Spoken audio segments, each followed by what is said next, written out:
Listening test. You will hear a number of different recordings and you will have to answer questions on what you hear. You will have time to read the instructions and questions and you will be given time to check your work. All the recordings will be played once only. The test is in 4 parts. Now turn to part 1. You will hear a telephone conversation about house facilities. First, you have some time to look at questions 1 to 4.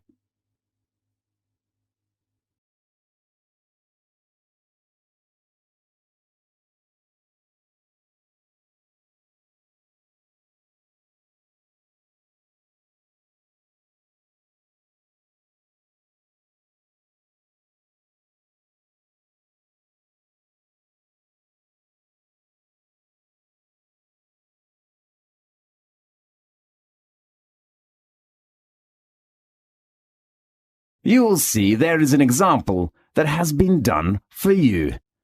On this occasion only, the conversation relating to this will be played first. Good morning, Campus Flat Agency. How can I help you?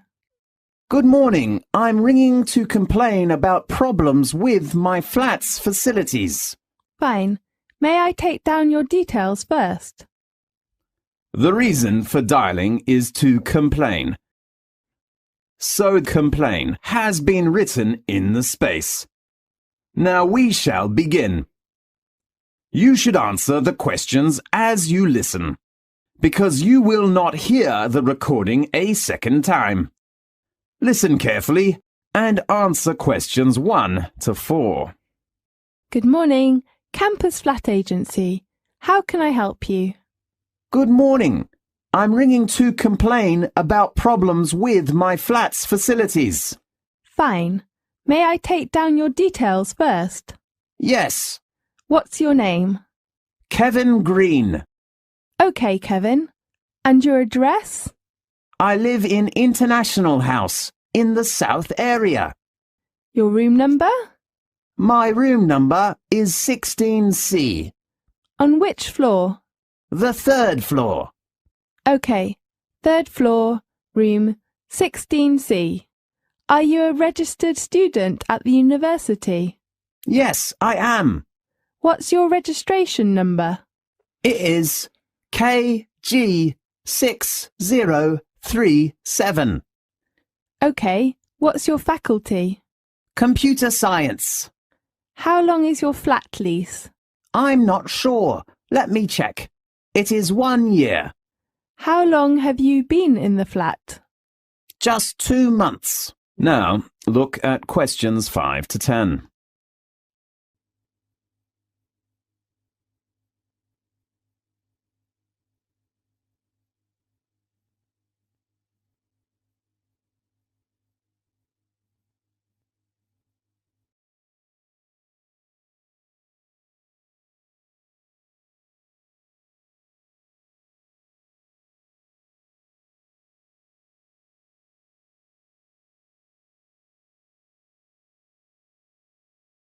Now listen carefully and answer questions 5 to 10.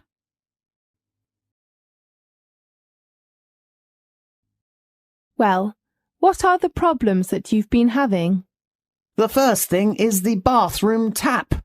Let me take notes. Tap in your bathroom. What's wrong with it? It is leaking.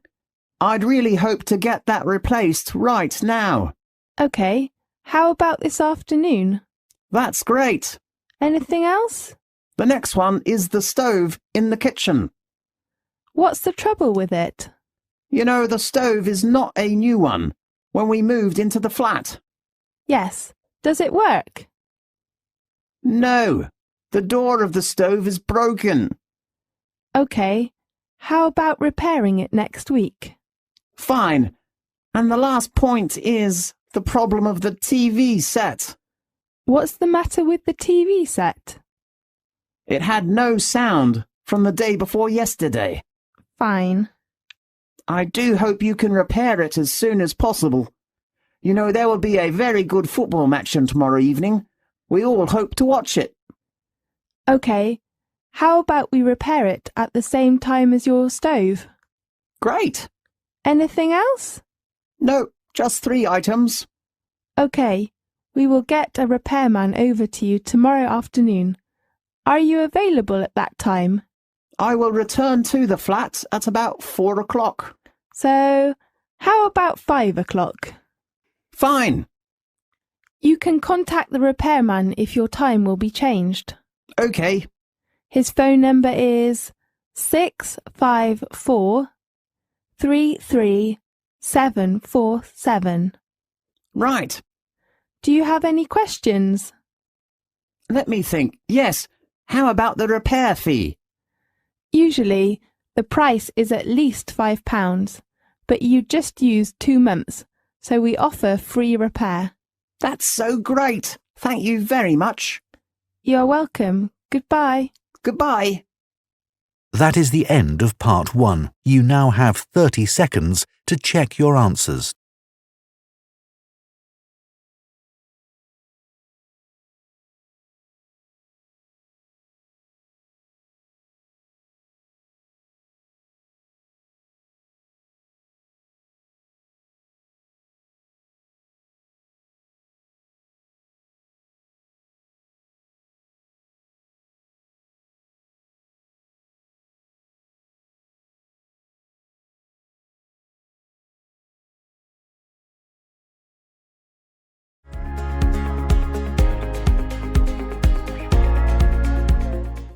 Part 2. You will hear a lecture about a sports centre. First, you have some time to look at questions 11 to 15.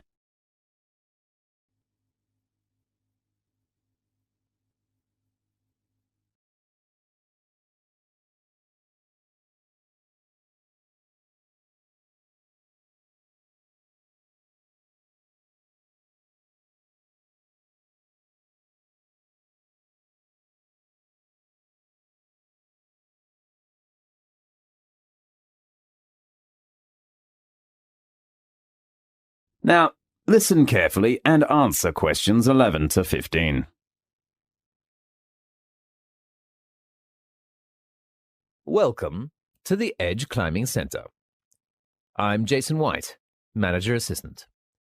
I'd like to give you an introduction about the Climbing Centre.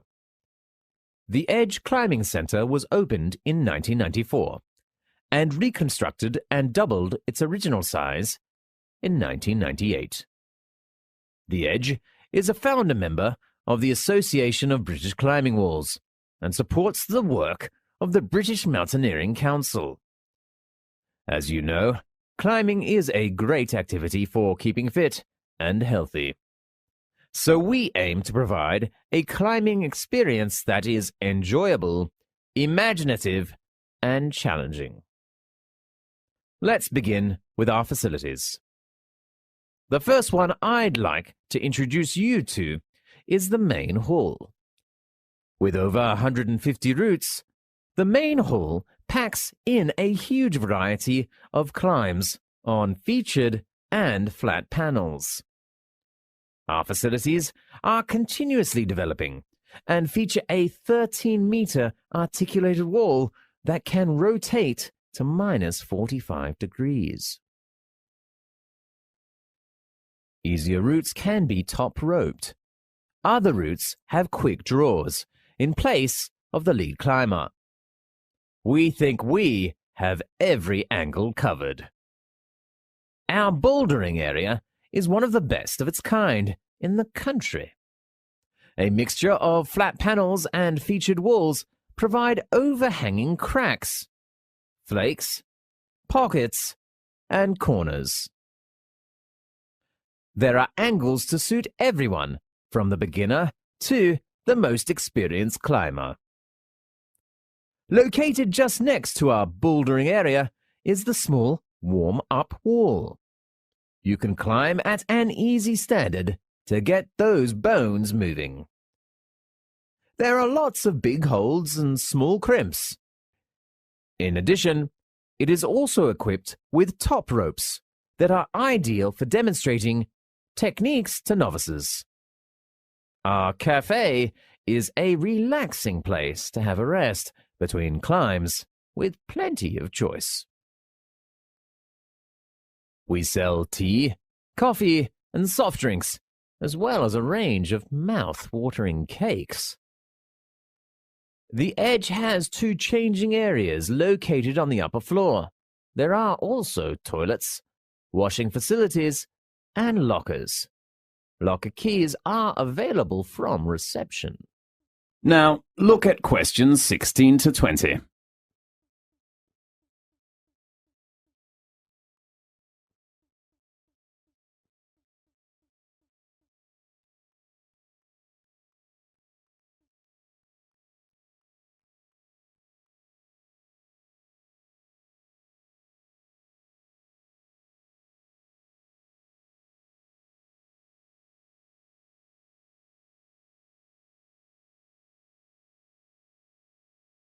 Now listen carefully and answer questions 16 to 20.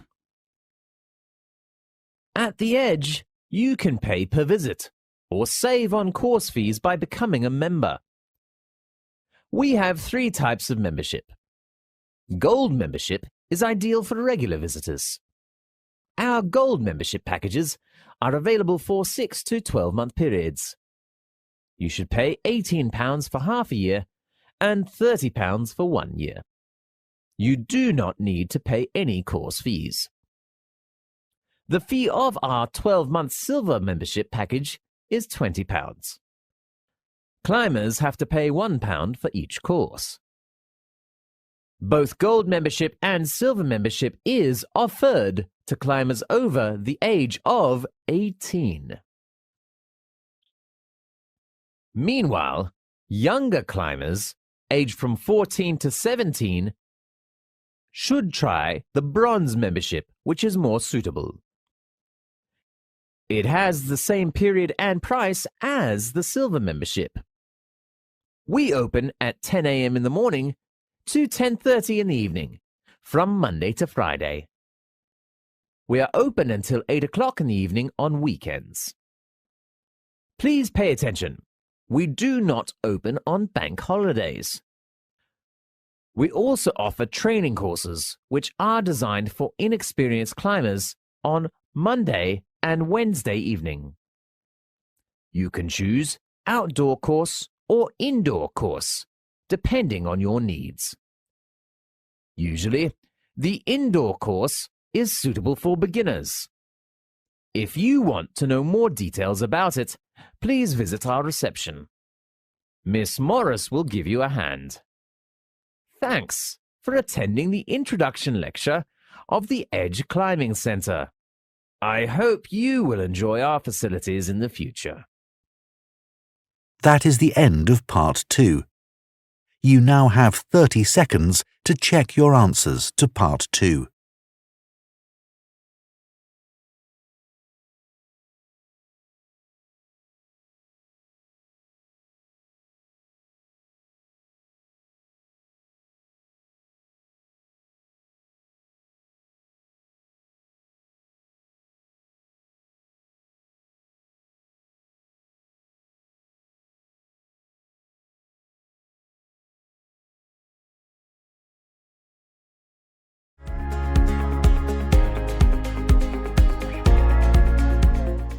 Part 3.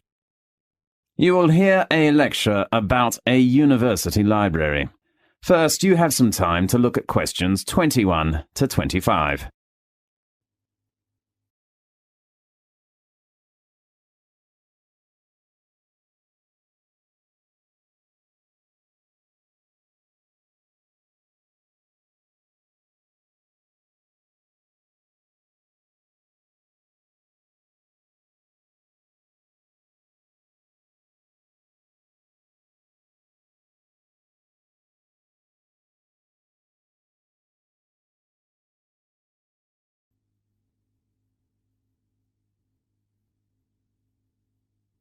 Now, listen carefully and answer questions 21 to 25. Well, first of all, welcome to the orientation tour of University Library. I'm David White, a library staff here. I know all of you are new students. You will probably need some sort of guidance to help you to use the library effectively for your studies and research. Today, I'd like to introduce you to the different parts and functions of the library. Now, let's start on a tour from the entrance here. As you can see, there are 3 floors. First of all, I will introduce you to the ground floor. There are 3 parts of the ground floor. The first one that we face now is the reception. It supplies library information to all visitors. As a new student, you should apply for your library card first before using the library resources. Remember to take one passport photo and your union card when you come here to register. Next to it is the computer section on the right entrance. As you see, there are 10 computers for students to search library resources, such as reference books. You can also search the library information by using your own laptop in the house, but you should get your username and password when you register in the computer center tomorrow. The last section on the ground floor is the leisure bar. We make sure there is no food or drink in our reading room. If you are hungry, you can go to the leisure bar on the corner of the ground floor. It is a relaxed place. Drinks and snacks are supplied there. The large section on the second floor, located in the center, is called the reference room. You will find all kinds of textbooks, literature materials, or dictionaries in the room. Near to it is a small room called the closed reserve room. According to library rules, important reference books cannot be taken away from the library, so students have to sit in the closed reserve room to read. Now look at questions 26 to 30.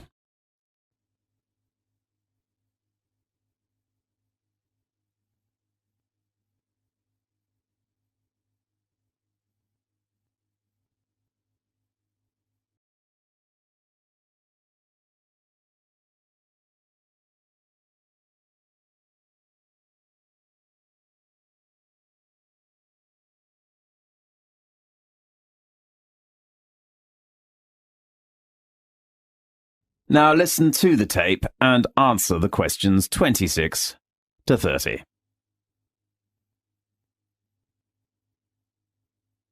The room opposite to the closed reserve room is the periodical room. We offer various current or back newspapers, magazines, and journals. There is a small room called the audio-visual room next to it. You can find tapes or CDs or watch videos in there. If you want to photocopy some materials, you can go to the photocopy room on the right corner beside the stairs. We offer 5 computers, 4 photocopiers, and 4 laser printers there. You should deposit money in your library card first and then swipe your card before using the photocopier or printer. There are some rules.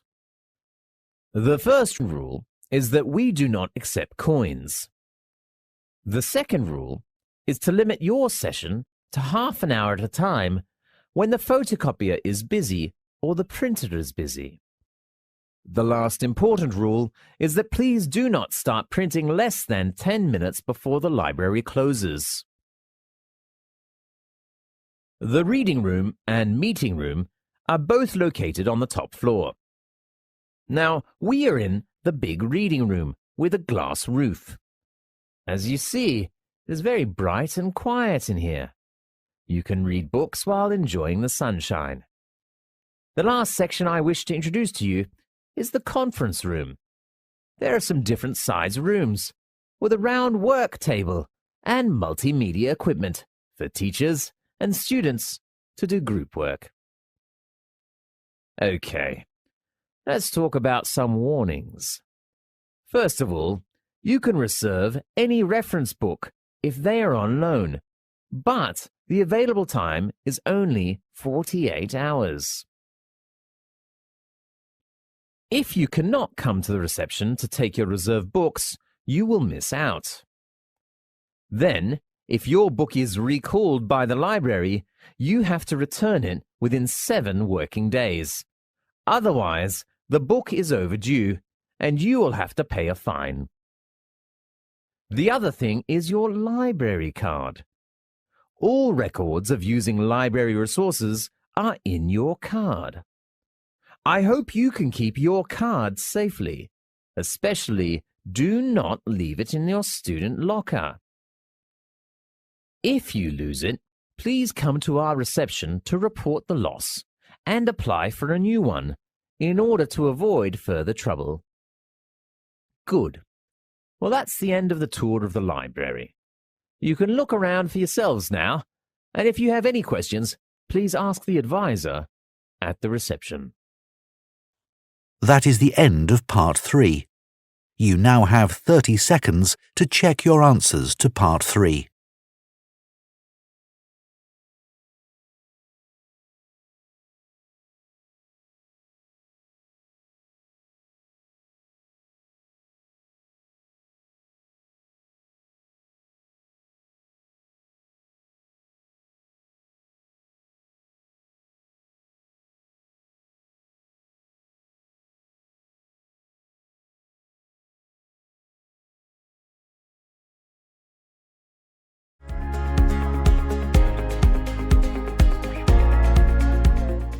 Part 4.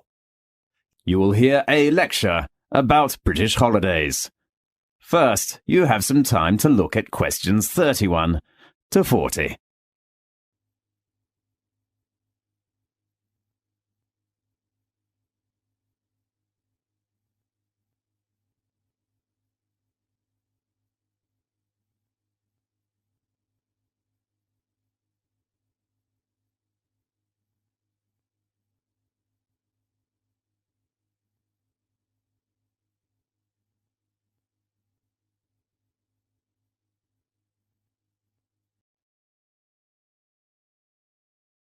Now listen carefully and answer questions 31 to 40.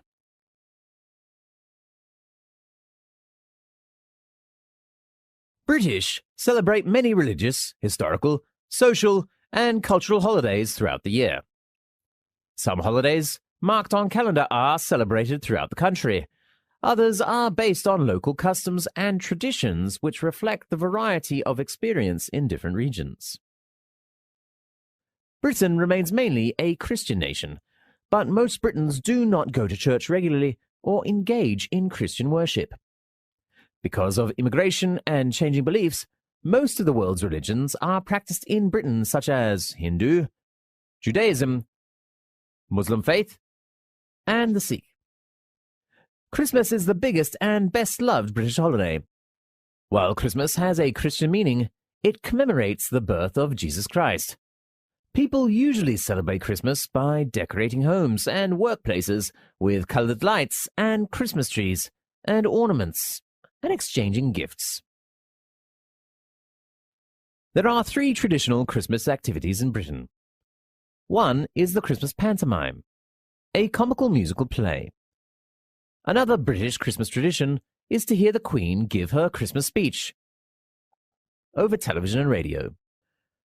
The British Queen is also the Queen of other nations, such as Canada and Australia, and so her speech is broadcast to millions of subjects throughout the world.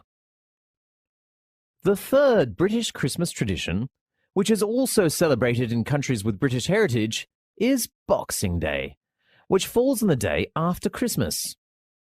People used to give Christmas gifts or money to their staff on Boxing Day. However, a new Boxing Day custom has emerged. It is shopping. But for most people, it is a day of visiting, eating, and relaxing.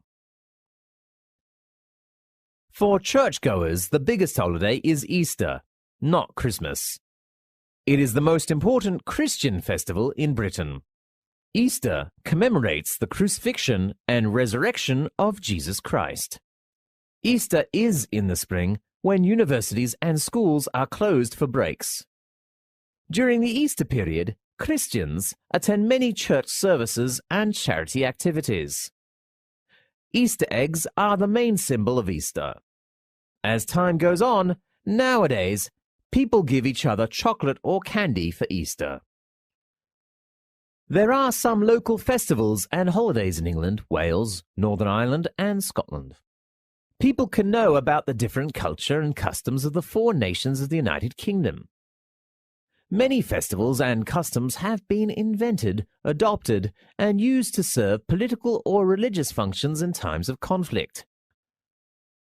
Special days in England and Wales show their national pride in their unique languages and cultures and remind people that there is much more to the UK than the English and England.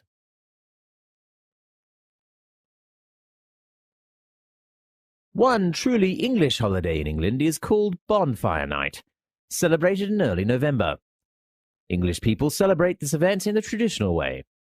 Small children with a straw effigy called the Guy appear on British streets. They beg for money from passing adults.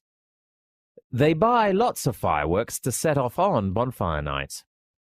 Most communities have public bonfires, where people gather to cook potatoes and sausages in the fire and watch fireworks performing. The biggest bonfires night celebration is held in the small medieval town of Lewes, where torchlight parades wind through the narrow streets.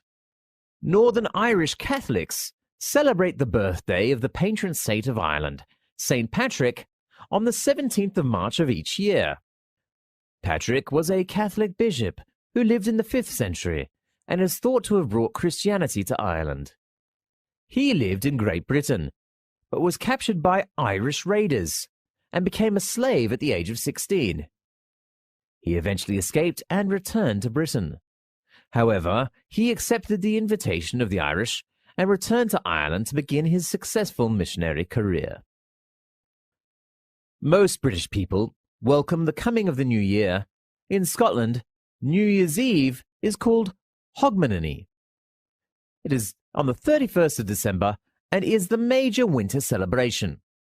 But Christmas is very quiet. How Hogmanay is celebrated varies through Scotland, but one widely practiced custom is first footing. There is a superstitious belief that the first person to cross the threshold of a household in the new year can bring luck and prosperity. The appearance of a young, preferably dark-haired and handsome man is considered particularly lucky. First footers usually bring a bottle of alcohol, a lump of coal, or a peat as a gift and given a dram of whiskey as their reward. Halloween, the 31st of October, is another Scottish festival that comes from the great feast of the pagan Celt. It is particularly connected to ghosts.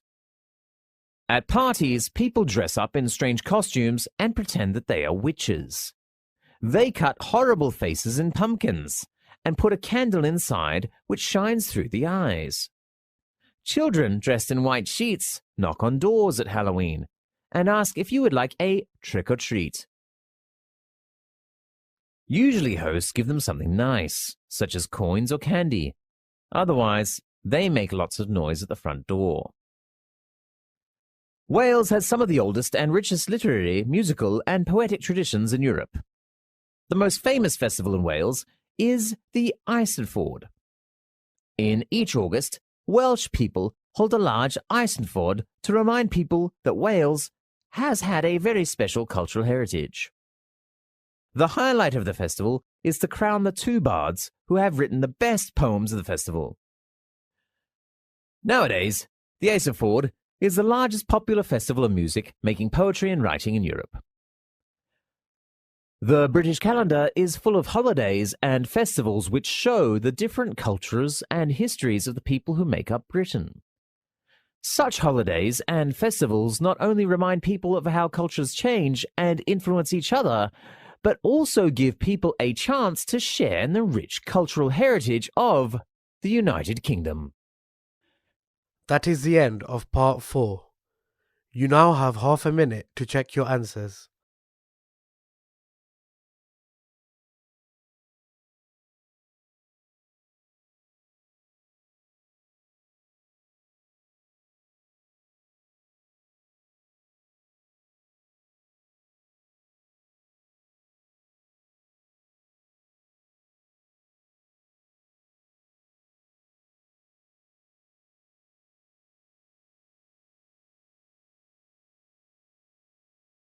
That is the end of the listening test.